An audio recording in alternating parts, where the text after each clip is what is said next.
Bhagawan Sri Sathya Sai Baba says, there is only one religion, the religion of love. There is only one caste, the caste of humanity.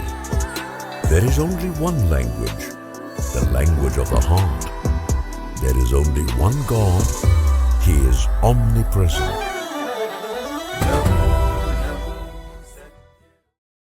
Sairam, welcome to our podcast series on High Truths presented by Center for Human Values. We hope to bring awareness and education on topics of substance misuse and addiction. Unfortunately, these are disastrous problems facing many societies. In this podcast series, we will talk about many aspects of substance abuse and addiction, including coping mechanisms. Again, welcome to the first introductory session. Saram, Anita, how are you? I haven't seen you in a while. I'm fine, Shri. Just been out of it for some time. Too many incidents in my community have made me think a lot, and in fact, that's why I'm calling you. Oh, no. Sorry to hear that, but I'm glad you're reaching out. What are friends for anyway if we can't lend a ear? Tell me, what is bothering you? Mhm. I'm really concerned for our younger generation. Before I get into deep research on this topic, I thought I could educate myself a little. Hence the quick call to you. Anita, I'm all ears. I have a few minutes before going to work, so let's make it fruitful. Ask away. Thank you so much. I hear a lot about substance abuse and addiction. First, are they one and the same? Ah, That's what's bothering you. Now I understand. I mean, you do have a legitimate concern because do you know what the latest statistics show? That this is really an epidemic, especially in our younger populations, and a staggering 1 in 8 teenagers have some sort of substance misuse. Hmm. And there's a lot of attention now to the wrong things. And of course, social media is everywhere and it latches onto it. But let me just go and address your question. What is substance misuse and what is addiction, right? Mhm. So, substance abuse or misuse really refers to unusual or excessive or harmful use of substances. These could include alcohol, even prescription medication, and of course, trying illicit drugs. And it means using a substance in a way that poorly or negatively impacts one's health. It starts off with the health, but then also relationships and responsibilities. I mean, let me give you some examples. Like, for example, using drugs or alcohol in risky situations, drinking and driving.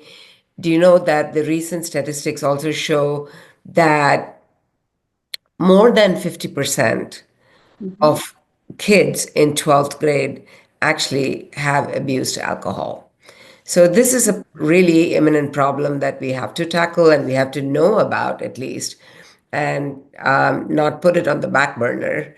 And it could be also taking, you're taking medication for pain, but then if you excessive use of this could lead to substance misuse, and also knowing the harmful effects of these substances and still using them is referred to as abuse. So you can say that substance misuse or abuse begets addiction because you start off with trying it one time and then it goes on to addiction. So addiction itself is a mental chronic brain disorder that's characterized by the compulsive use of substance despite knowing its negative consequences. So it involves physical and psychological dependence. So a person first feels an intense craving for the substance, they lose control over its use, and then, of course, if they don't use it, they experience withdrawal symptoms. So addiction is a little more severe condition, and it really involves medical and psychological intervention, and of course, a lot of love, support from home or friends. And that's where a lot of our understanding of spirituality comes into play as well. Shri, makes it so much more clear to me. Now, the question is, who are most likely to get into such a habit? And then, under what conditions people fall prey to it?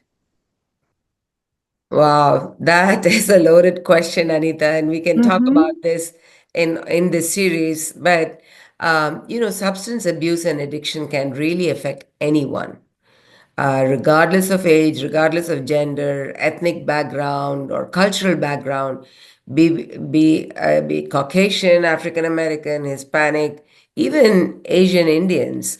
However, some people are a little bit more vulnerable than others because of various risk factors, and you'll be surprised, but even genetics plays a role in this. Many studies have shown that if you have a family history of addiction, that actually increases the likelihood of developing independence to a substance.